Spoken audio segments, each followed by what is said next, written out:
Hey guys, what's up? Darcy here at 6 Strings 9 Lives, back for a CD vinyl update. Got a couple new releases to show you and what I picked up at Record Store Day a little over 2 weeks ago.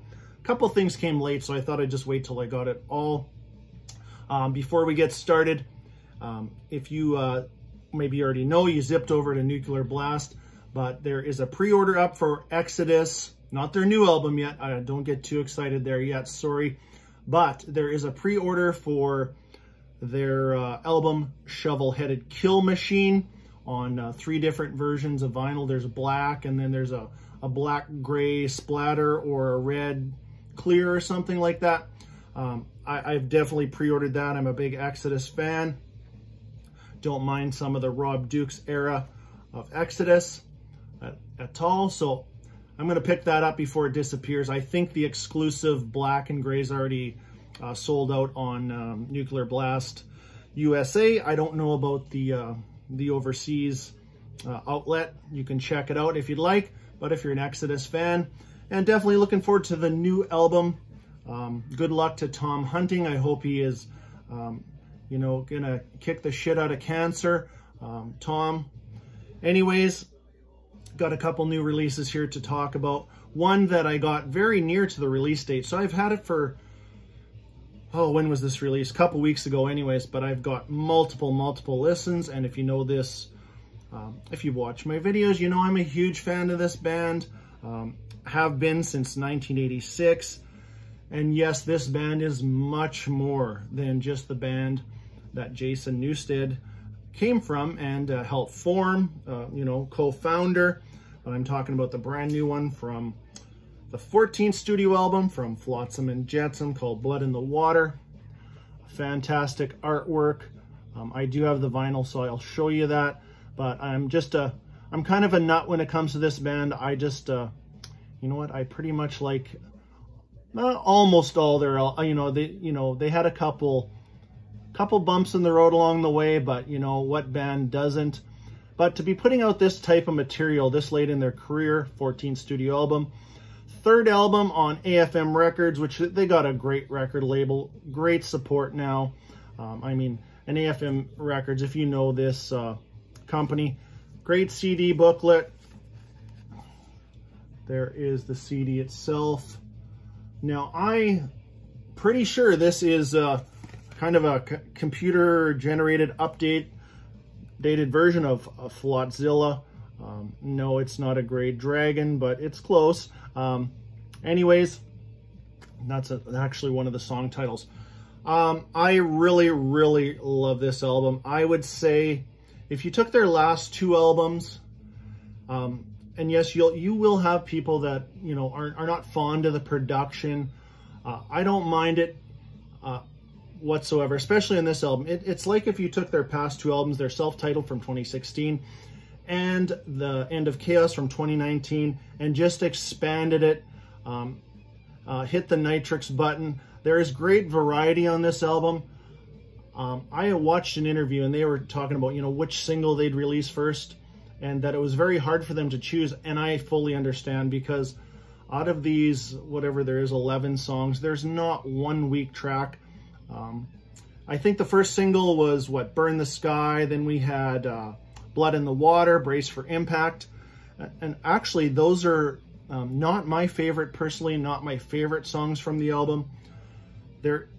I would say, well, actually my actual favorite song on here is called The Wicked Hour, which the drum intro, if you go back and listen to my favorite song off No Place for Disgrace called N.E. Terror, the drum intro to N.E. Terror is exactly the little drum intro to The Wicked Hour.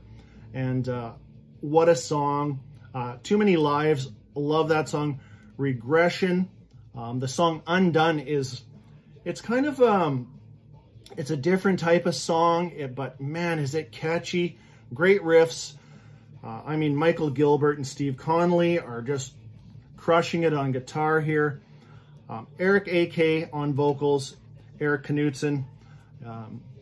I would put him in metal's premier vocal category, you know, up with guys like John Bush and, you know, Halford, whatever. But Eric sounds phenomenal. That's all I can tell you. So great booklet in here, lots of lyrics. Band shot, Ken Mary, he's a monster on drums. Brand new bass player. Bill Bodley took over for Michael Spencer. There's a bit of trivia. Who took over for Jason Newsted back in '87 or late '86? There's your answer, Michael Spencer. He was in the band only for a while then he came back, but he has since moved on. Good luck to Michael Spencer. Put in a lot of great years with this band. Anyways, I'll show you the vinyl. I don't know if I said, I ordered this directly from AFM Records. And stuff on AFM Records, it disappears fast, so I grabbed this. I was kind of scared to pre-order it on Amazon, but I saw a pre-order on Amazon, and I ordered that too, not knowing if it would show up. But anyways, here's a better shot of the cover, and if you can see just under the logo, there is kind of their secondary logo. It's a skull up in the sky. It's actually, if you're familiar with this album, it's there's the skull that's up in the sky on the new album, and they do use that logo on a few of their other albums here and there, whether it's inside or whatever. This is a gatefold. There's the back. And this one is a clear orange, limited to 500. I grabbed that one. I think there was black, red, and this orange available on the AFM site, so I picked orange. Don't know why, I just did. And then, so pretty cool, kind of transparent orange. And then, sure enough, and the reason I pre-ordered on Amazon was it was only $30 Canadian, and that's a steal, because you will not find one for $30 anymore from anywhere. So I let it arrive, and it showed up, and you know, I couldn't believe it actually did show up. So I do have another copy, and this one came on. What was even cooler, I didn't even know, because there was nothing in the description. Limited to 200 on clear yellow vinyl. You know, so whether I'll sell one or whatever in the future, I don't know, but the fan I am with this band, probably just end up hanging on to them. But here's the yellow version. That is not the most limited one. I think there is a yellow or yellow orange or orange red merge, it's called, only 100.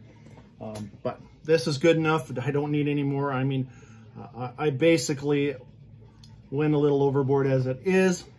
So anyways, check out the new Flotsam and Jetsam album.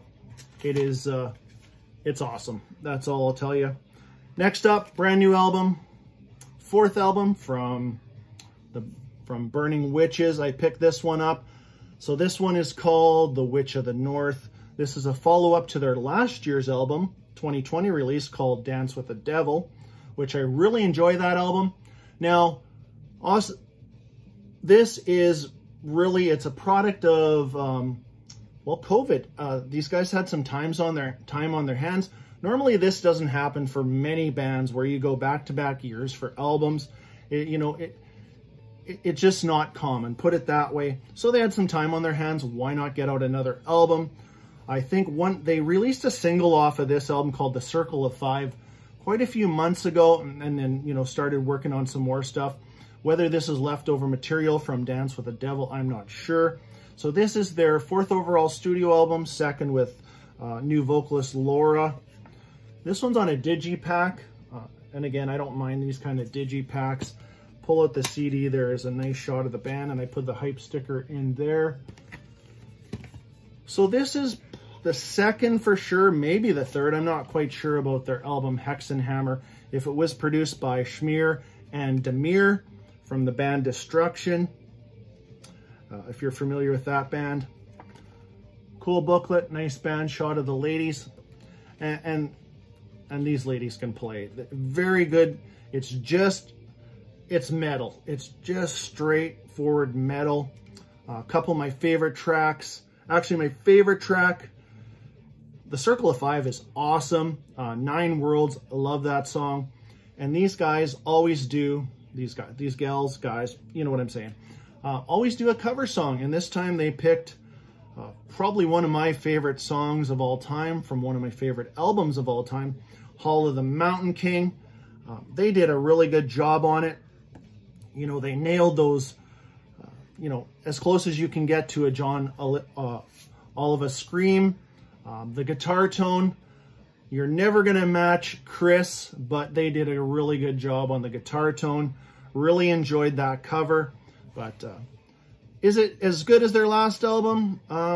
I would, at this point, still need a few more spins, but I'm still going to go with Dance with the Devil. Is a little better than this one at this point, but you never know. Okay, Record Store Day stuff. We're going to move on to the first thing I picked up, and you know what? I didn't even know this was coming out. This is an album that I had on cassette years ago. I'm talking years ago, because this album probably came out on probably 83 or 84, 1984, from Canada's Metal Queen, and that is Lee Aaron, Metal Queen. Man, I used to stare at this cover for hours. 18-year-old, I think I was 18 in 84, something like that. But anyways, fantastic album. And this is definitely a metal album with, we'll say, with hard rock elements, or you can say hard, well, it's more metal. After this though, she took, you know, a bit more of a poppy direction. It's straight hard rock, but I absolutely love this album. If you've never heard this album, it is well worth your time. Probably really the only Lee Aaron album I really need. If I was to see some of the CDs come up, like Call of the Wild or whatever, for cheap, I'd pick them up. But this one, just awesome. It came in a resealable bag. It is, there is the hype sticker. So this was for Record Store Day. I don't know if this is Canada for this one, but opaque pink vinyl poster included. And the vinyl looks just awesome. And this poster, yeah, I definitely could have used this poster back in '84 on my wall beside my my Farrah Fawcett poster. You younger people have no idea what I'm saying, but anyways, here's the poster. Lee Aaron from right here in Canada. And here's the vinyl, very cool looking vinyl on Attic. So when I saw that, like I said, I walked into the record shop. They had us all lined up. I was the fourth in. And I saw that. I said, I got to get that. Definitely. Next one up. Now, it seems that every year there's something that a friend of mine is after that is just a little more important to them than me. In this case, I do have a second copy lined up, but if I was only to get one, honestly, I would pass it off to my friend. If you watch videos and you know who Bev is from Clarkovision, she is the world's biggest Steve Clark fan, and I know she's probably already has a copy of this lined up from other friends of hers. But you know what? I just know she needs a backup copy, put it that way. So I grabbed one of these this record shop came in. There's still some other copies coming, so I'll be fine. But this one is going to stay sealed. This is Def Leppard, When the Walls Came Tumbling Down. New Theatre, Oxford, April 26, 1980. Double vinyl set. So this came in, I do have the CD version of this. I have the Def Leppard CD box set of the early years. Just fantastic stuff from On Through the Night era of the band. Just an awesome show. I personally am a huge fan of, you know, the first four Def Leppard albums. Hysteria, you know, in my head, I could play the whole thing. I don't need to hear it, but I love the first three albums. It's almost a deadlock tie for Pyromania and High and Dry for me personally. But anyways, glad to pick this up for a friend. This will be getting shipped out later in the year when I find a couple of more things that Bev is after. So good to get that. Here's one that might surprise you, but I had said in one of my previous videos that I am really trying with the latest 4 albums from this band. And this came late to the record shop, and the guy calls me, goes, I got 1 copy. Do you want it? I said, absolutely. I've already seen the prices shooting up.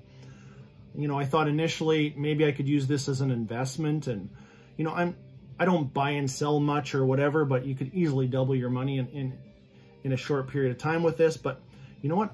I'm going to keep it for now for sure, because it's pretty decent. And that is Stryper's Goddamn Evil. This is a Record Store Day. What does the hype sticker say? Limited edition, 180 gram, 2021 Record Store colored vinyl.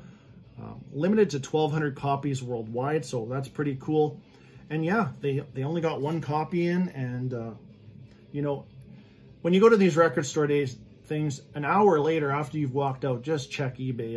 It's ridiculous. But so this one, it comes on a turquoise vinyl. I'll show you that in a second. Decent album. I like their other 2 comeback albums, what I call their comeback albums. No More Hell to Pay and Fallen, I think are very, very good albums. This one is whatever. I just still need to listen to it a little bit more, but first impressions are I like those other 2 a little bit better. But here is that very cool vinyl. I don't have any vinyl that actually looks a turquoise vinyl. Here's the logo on this. And the other thing is Frontiers Records. They're just like AFM. This shit disappears fast, And yeah, definitely good to have that. And the last, is it the last 2 things I picked up? The last 2 things I picked up, I'm going to show you them. I have no plans to open them. I'm sorry. There's probably videos on YouTube that you can check out of these. If you are interested, I picked up the reissues for Black Sabbath, Heaven and Hell, and Mob Rules. The regular vinyl versions, they're in a few videos ago or whatever. Go check that out. But I picked up both the picture discs. I thought they'd be in those resealable bags where you could just check them out or whatever, but they came in an actual sleeve with a cutout. So here's the Heaven and Hell one. Here's the Record Store Day sticker, hype sticker. Same back cover as the regular vinyl. I'm a huge Dio fan. I really, that's the biggest thing for me. Out of anything Black Sabbath Dio, I'm gonna get. And these are kind of keepsakes. So again, sorry for not opening them, but here is Mob Rules. Just great stuff. I had a great time at Record Store Day. I think one of the funnest things for me was, going in the lineup and standing out there. And, we stood out there for a couple hours, brought a coffee. Next time I'm going to bring if you're from Canada, I'm going to bring a big box of Tim Hortons donuts and share them with everybody. But that was just fun talking to other people. We all had different interests. And the funny thing, you're standing in the lineup and, people are asking you, what are you after? And, for whatever reason, you're kind of hesitant to tell them because you don't want, especially people ahead of you in the lineup. But I found out really quickly, it really wasn't like that. It was almost like, I want to look out for you, what you want. At least that's the feeling I got anyways. But yeah, great time. Looking forward to the next one, July 17th. I don't know if I have a lot on that. Definitely the Best of Judas Priest that's coming out, and that Michael Schenker that got moved. Let me know in the comments if you're after, what are you after? There's some, the band King's X, I believe there's actually 3 on that Record Store Day, and I forget what else. Oh, there's a Dio picture disc that I'll definitely be after. Don't forget to check out that pre-order for Exodus if you want. Definitely check out the brand new Flotsam and Jetsam. Go YouTube the song. Tell them Six String sent you. I'm just kidding. Like they'd know who I was. Anyways, Nobody important, that's for sure. The Wicked Hour. Go check out that song. Listen to the lyrics. There's a spot in those lyrics. I mean, and Eric's lyrics are just phenomenal. What's that part I absolutely I love? The chorus part, I live under a mask of darkness, a blackened veil of the unknown. I need a sign to follow up into the light. The wicked hour finds me alone. Thanks for watching, guys, and we'll see you next time. Stay heavy.